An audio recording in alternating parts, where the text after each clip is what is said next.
Welcome to the Security Weekly News for the week of 8 August 2021. This is episode 141, if you could believe that. Well, it was another missed DEF CON, sad face, maybe next year. DT, call me.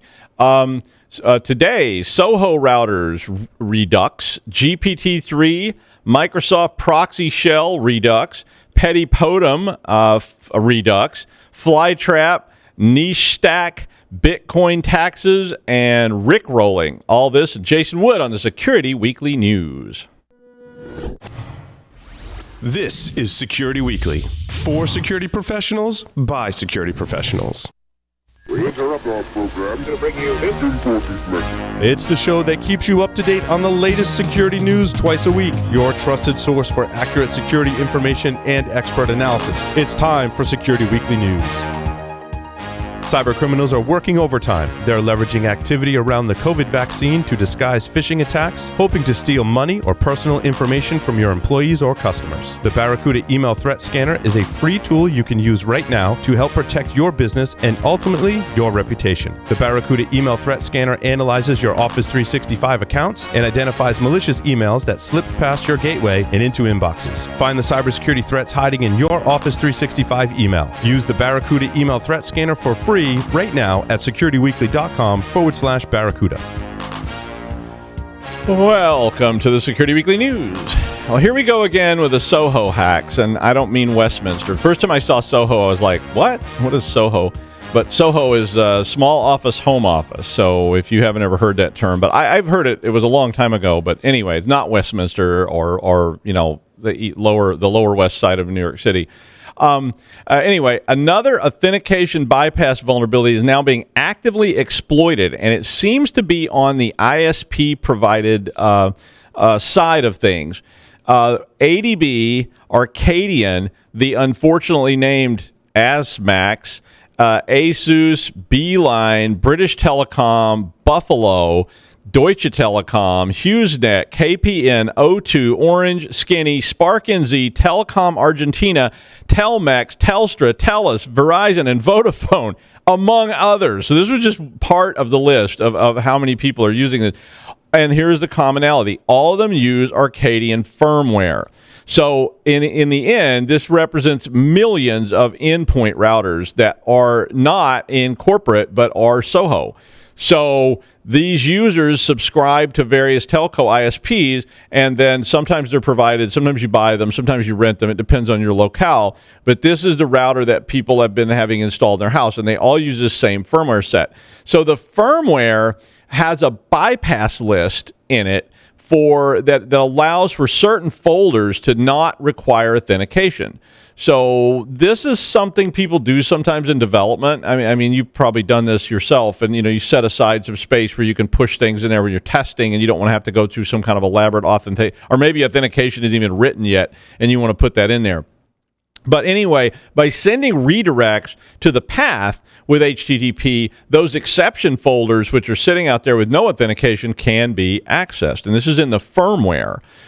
Juniper was reporting this, and they reported that addresses in Wuhan, People's Republic of China, were trying to deploy some sort of Mirai variant to these SOHO routers.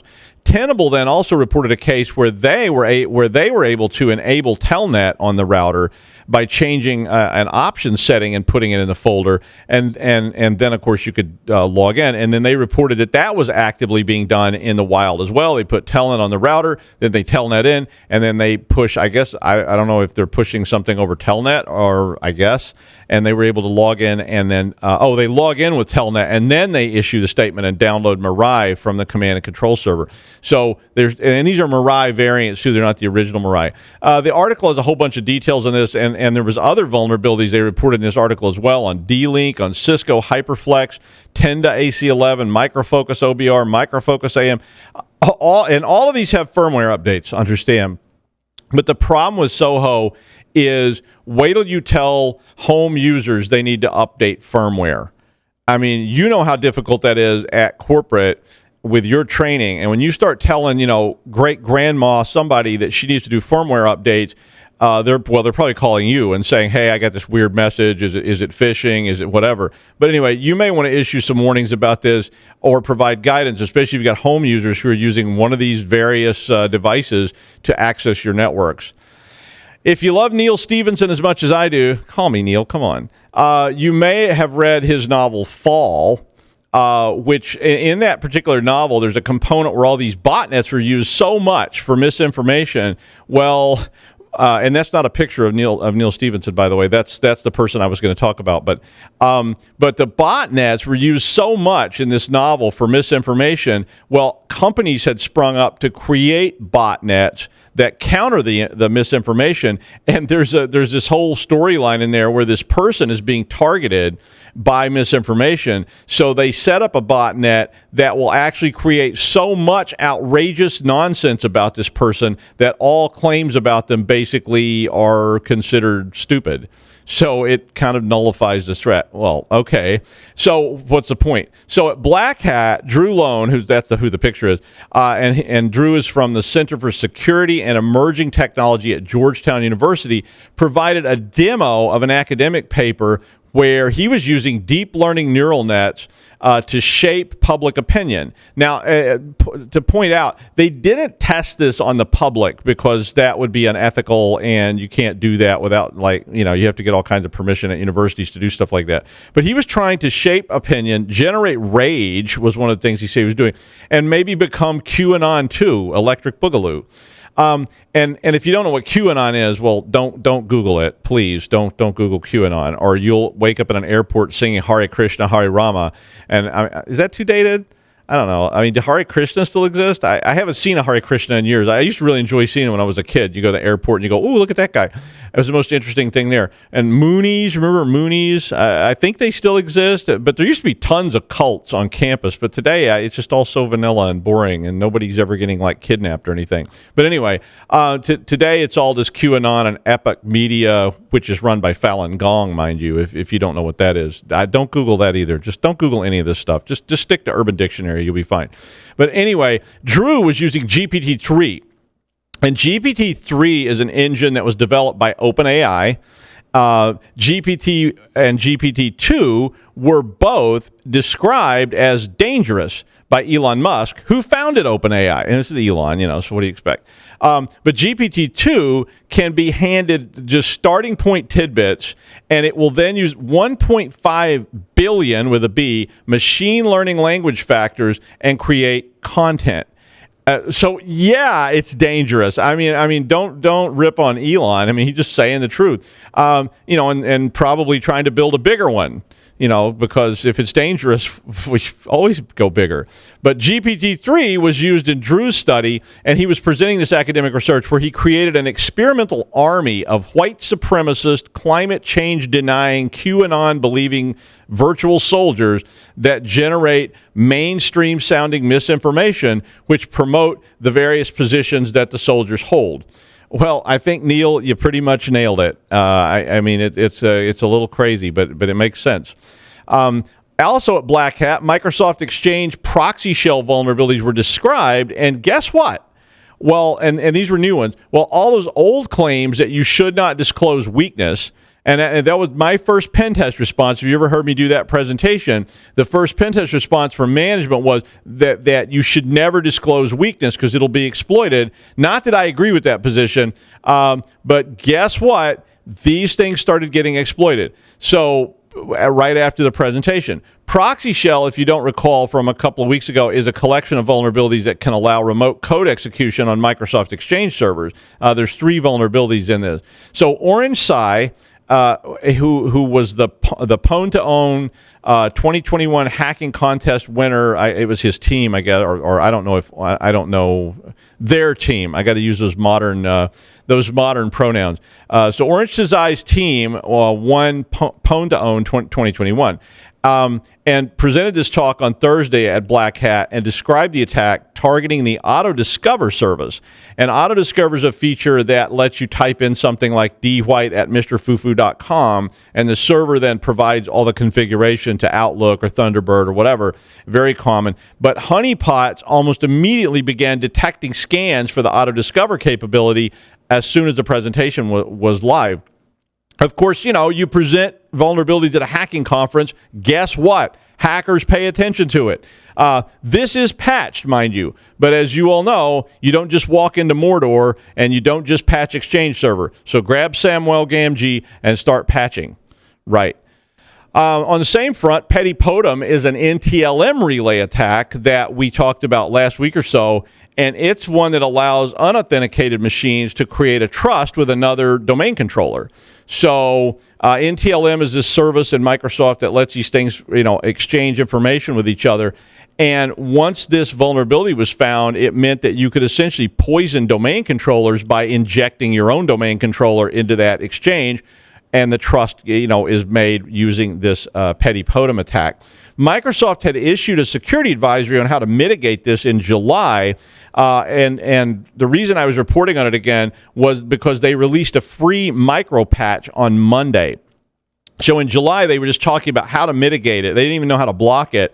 But the micro patch that they put out on Monday allows you to block the Petitpotam attacks altogether for Server 2019, Server 2016, Server 2012 R2, and Server 2008 R2. So again, get patching. Grab Samuel or something.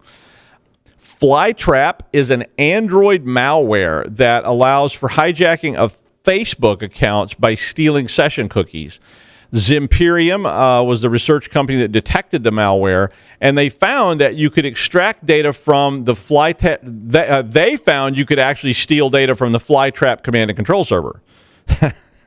So who's hacking the hackers? But basically, back in March of this year, this was when they think this malware first started propagating, but it may have been earlier. And it basically gets acquired on your Android device by clicking links and or apps in the Google Play and the Android store. They have these click-through for free Netflix discounts and all these. You've seen all these things. But basically, these particular clicks require you to log into an app using your Facebook credentials. So again, you've probably seen these as well, and hopefully you didn't do it.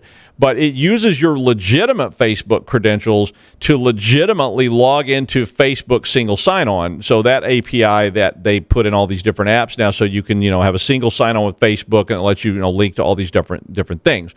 Now, the credentials for Facebook were safe. So the API did not have a vulnerability in it or anything like that. But what happens is the apps that were being used have a JavaScript injection, and what that does is it immediately harvests other information from your Android device and your Facebook account, like cookies, anything is stored there, account details, location info, your IP address.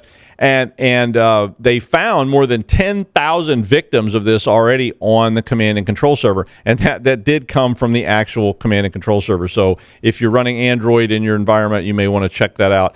I mean, at the beginning, it's really just, again, it's a basic phishing type attack, but it gets a little more, stickier than that once you get involved in it. Forescout Research and JFrog Security Research reported 14 vulnerabilities in Nichestack. And if you've never heard of Nichestack, well, it's a common TCP/IP stack that is used in OT devices. So that operational technology devices are in that, that industrial network that's supposedly never accessed from anywhere, but suddenly everything has a TCP/IP stack in the firmware, and Nichestack is the TCP/IP stack that they use. The vulnerability collection is being called infra::halt, or I guess they say it infra::halt. But it basically has the capability to allow remote code execution, leaks of data, leaks of network information, DNS poisoning, TCP spoofing, pretty much everything that stack vulnerabilities end up allowing. And these particular type of attacks can allow hijacking ICS devices. And that always scares me, right? Because, ICS devices and OT networks control stuff like power generation facilities, nuclear plants, probably nuclear weapons launches, water supplies, electric grid. One of the ones I remember pointing out was traffic light systems. when I was doing some disaster planning, and I was writing an exercise, and I was like, what if they got control of the power or the traffic light system? Can you imagine the chaos? I mean, it's already bad enough, but if people were messing with it, but all that stuff and manufacturing, Siemens, Schneider Electric, Rockwell Automation, Mitsubishi Electric, Emerson, and Honeywell are just some of the vendors that were on the list that use Nichestack in their OT devices or their ICS OT stuff. So it has really the potential to affect millions of devices worldwide. And you have a solid inventory list of these, right? I mean, if I ask for it, like right now, and would you say, would the document say last updated 1 July 2021? Right? Yeah, I mean, it would, right? It wouldn't say like last updated 1 July 1999. I've seen a bunch of those because the last time they actually looked into this was back, when Y2K was going on, and they were told to look into it. I mean, remember, these things are around for 40 to 60 years. So that's the life expectancy on these ICS-type systems. And so that's a long time in technology. And it's tough to keep them updated. There's lots of pieces. You may have to manually go out there and crawl into some kind of a machine and plug in a cable that you don't have the cable anymore, and they don't make it anymore. And, yeah. I always remember one of those inventories, and it said something like, I said, this is a bit out of date. Who is this guy, Vim Boopelsnoot? And I made up that name because I didn't want to use a real name, because then people would say, was that him? And the CIO told me, I don't know him. And so we started looking into it, and we found out that Vim had retired about 10 years before and had subsequently died. And I said, well, I have a Ouija board out in the car. You want me to get it? And I was later told that was insensitive by an assistant to the CIO who said, I was really being cruel and insensitive. And I was like, he didn't even know who the guy was. And I just crush his world because I said something about a Ouija board? But anyway, so then I said, well, maybe they should have been updating their asset list instead of going to sensitivity training. And then another assistant came and told me that was also insensitive. So I went and I left a 3.5-inch floppy disk with IBM Warp on it on Vim's grave. Wait, was that too much? Too soon? I don't know. Anyway, back in June, El Salvador was the first country in the world to formally adopt Bitcoins as legal tender and allow the government to accept the cryptocurrency for taxes. In the United States, a lot of organizations, like public or private organizations, are accepting cryptocurrency for merchandise. So and you probably used it. We've all bought something with Bitcoin. Especially people that bought pizzas 8 years ago with Bitcoin and went, that pizza I bought that was like a half a Bitcoin for a pizza, and now it's so like the $100,000 pizza. Well, the U.S. Senate, and we mentioned this before, but the U.S. Senate is trying to impose tax reporting requirements for crypto as part of the new infrastructure bill, which always annoys me when they stick this stuff in there. But they're putting it in there, and it did pass today. By the way, the infrastructure bill was approved by the Senate. It has not been signed by President Joe Biden. But the proposal now includes a description of brokers and calls for reporting transactions over $10,000 to the IRS. I don't know how on earth they enforce that, but that's what they're saying. I'm guessing some of the people who wrote this bill don't know what a Bitcoin is, but they've heard about it or saw it in the Wall Street Journal or something. But I did talk about this last week, and one of the things we were talking about was how the term broker could be used to give the IRS the ability to go after just about anyone who's using Bitcoins in any fashion, including developers of cryptocurrency. And it's not just Bitcoin, by the way, it's actually cryptocurrency. Anyway, I wanted to give you this article, not because this was new news, except for the fact that the bill passed. But I think it's useful to your people if they have questions, and if you're getting questions. The article has a really nice, plain description of cryptocurrency. It has a whole lot of information about that stuff. So if people are calling into you and say, could you just explain this cryptocurrency thing, this is a pretty good article to start with to pass that along. When we return, Jason Wood joins us with commentary, so stick around. With the skills gap increasing, it's more important than ever to train your staff effectively and efficiently. Offensive Security provides training for your organization designed by the same minds behind Kali Linux. Here are two recent offerings from OffSec. OffSec Academy gives you the chance to earn industry-leading OSCP certification with dedicated one-on-one mentoring. You can also try Proving Grounds Enterprise, created exclusively by Offensive Security's InfoSec experts for highly realistic simulated networks. Visit securityweekly.com/offsec to learn more. If you love Japanese game shows as much as I do, and I really do love Japanese game shows, you are in for a treat. After winning on Marshmallow Rubber Band in Japan, he parlayed his fame into a career in food-oriented games and is responsible for such infamous game shows such as Ouch, That Won't Fit in There, Try to Get One More In, and Colon Blow, and Stretch It Some More. Please welcome the king of Japanese television, none other than Mr. Jason Wood. Hey, everybody. Good to be back with you. So actually, Doug, I wanted to add one thing. You talked about the AI training on QAnon and stuff like that. I actually passed up a story where the same AI technology was used to create phishing messages that turned out to be way more effective than phishing messages written by native speakers trying to be clever. Mm-hmm. And so, yeah, this is getting pretty wild. Uh-huh. So I passed that story up for this one. But once upon a time in InfoSec, we were crazily focused on the theft of credit cards. Everything was about credit cards. Everything you heard in the news was about this breach that had X million credit cards stolen or 300,000 credit cards stolen or what have you, and the need to protect all of that. And that was just really what you heard about, that or just PII, which was basically anything somebody decided was private in some way. Over the last few years, you may have noticed we focused more or transferred that focus more towards ransomware, and that probably has to do with things like multi-million-dollar ransom demands and things like that. But I was a little kind of caught my attention when this article crossed through my newsreader today about actually credit card markets and marketplaces. Threat Post had published this article, which you can find the link in the show notes. Talks about a newer carding marketplace called allworld.cards. And they're a newer marketplace, and they decided that they needed to come out and get some attention. And to do that, as a marketing event, they gave away 1 million credit cards for free to anybody who wanted to download this stuff and use it. And I thought this was kind of wild as we're looking at this now. Back credit cards were worth used to be worth a fair bit of money to sell. Now we're down to the point of giving 1 million of them away as a marketing stunt. According to a threat intelligence firm named Cybele, allworld.cards is a new site. They've been around since about May of 2021, so only about 3 months old. And since carding is already a long-established illegal marketplace and industry, if you will, they decided they needed to make a little bit of a splash to get some attention and maybe drive some traffic to their site. So to do this, they said, hey, we'll just take these cards. We got 1 million of them here that we can just give away and let people have it. Now, the cards themselves actually turns out they're kind of old. They were compromised in like 2008 and 2019.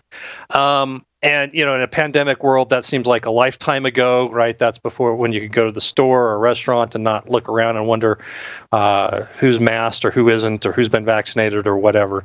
But, that was...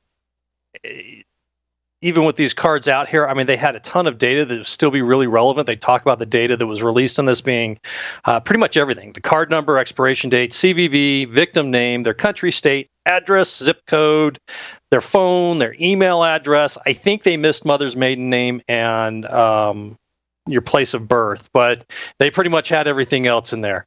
Now, because they're so old, you start to think, well, all right, I mean, when these cards are like 3 years old or 2 years old, how many of these are still active? Well, according to the threat actor, 27% of them are still capable of being used, at least at the time of releasing this. That they said they went and sampled 98 credit cards out of the million, so kind of a small sample set to see how many were still valid and usable, and that's where they came up with 27%. As you can imagine, with a release of data like this is about victims who are all over the globe. They list some of the banks that were the issuers for these cards, the State Bank of India, Banco Santander in Brazil, and here in the United States, JP Morgan Chase. Hopefully these cards won't be active for much longer. Hopefully these banks are like looking at this and going, oh, crap, let's close this down as quickly as we can, particularly any debit cards. I mean, because in that case, you're talking about cash out of somebody's bank account, and that's much more painful than a a credit card bill that comes due in a period of time, and you got some time to work through this issue. There are a few interesting things that came to mind, though, as I looked at this article, as I was thinking about, kind of reflecting on how we've done. First, the carding market is still alive and well. We don't hear much about it as often. I think that's just because it's not sexy anymore. Where it's competing with 300 million credit cards or 3 million credit cards versus a ransom demand for $5 million or whatever. You can see which one's going to get reported on. It's just been going on for so long. But like I said, it's still happening. It's just, not as lucrative in single intrusions now. The Threat Post article quoted another security firm named Cyber6Gil that reported that 45 million credit cards were sold, for example, in the last 6 months of 2020. So it's happening. There's still a ton of supply out there. Yes, the price of individual credit cards has gone way down. They used to be worth a fair bit of money. Now, we have enough of them out there that we can give away 1 million of them for a marketing event. Now, that led me to my next observation, which is, we heard all this stuff about needing to protect credit card data and all of this stuff. PCI DSS is created because that's going to save us from credit card data fraud, or at least transfer risk from the payment card issuers to the merchant accounts and stuff like that. How has this all worked out in the end? I would say not real well. Obviously probably the PCI Council could come out and give me numbers and say that, no, see, here's the impact for like large organizations and whatnot and how it's helped things out. But, we still have millions and millions of these cards, 45 million, for example, in the last 6 months of 2020, being trotted out and running around. Honestly, yeah, bigger organizations put a lot of money into security and stuff like that. Maybe you can get some more noticeable, measurable impact out of it. But, there's a lot of e-commerce activity, for example, happening on a WordPress site that somebody stood up with all kinds of dubious plugins and some kind of e-commerce plugin that allows them to accept credit cards, and they're off to the races as a 1 or 2 person show. And if they're not using WordPress, they're using some other kind of website in a box that they can set up really fast. There's no funds here for these types of groups, really, and no expertise at all around security. So at best, this is being secured by some kind of checklist of best practices for securing your WordPress site. The follow-on result gets kind of inevitable at that point. In the end, I just kind of looked at this and just thought, wow, obviously we have enough cards out there that these are now marketing, giveaways. They're as valuable or maybe even less valuable than handing out stickers to get people's attention. Out of that batch, 27%, and we're talking about 270,000 cards potentially still active if that percentage pans out. That's going to drop quickly as people grab these things and we have a free-for-all and things get disabled. Honestly, sometimes I look at this and I think fraud detection at banks has done more to protect credit cards, transactions and victims and stuff like that than a lot of what we've done in security. As we're telling people, hey, make sure you patch your plugins and do this and that. And it's still just happening. So, what's the takeaway here? Honestly, I don't know. It's interesting to read, interesting to think about. I think one of the things that as we look at this is just kind of a marker to me is like, yeah, this is an area we're still, as a society, not just as a security, struggling along with. It's still out here being held up and cards being stolen left and right. So I just don't think we've done real well, but hopefully maybe one day in the future we'll come up with some way to deal with this in a better way that protects victims. But go ahead and take a read, see what you think.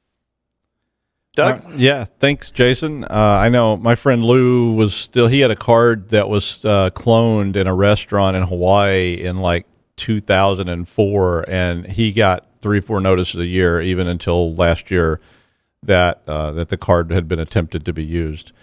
Thanks a lot. We did do it. Finally, Rick Astley's song, "Never Gonna Give You Up," the often used Rickroll prank song. And I have a shirt that says never going to give you up in binary on it. You may have seen it on Security Weekly or something. But the video views of this song topped 1 billion. So, yeah, with a B. That was how many views this had as of this week. The video had 2.3 million hits on April Fool's Day. You know, I mean, come on. It's my favorite prank of all time. Although mailing people live crickets was pretty cool. But anyway, that's the news. Thanks, Jason. Thanks for joining us today on Security Weekly News. I will be back on Friday with the Security Weekly News wrap-up. See you then.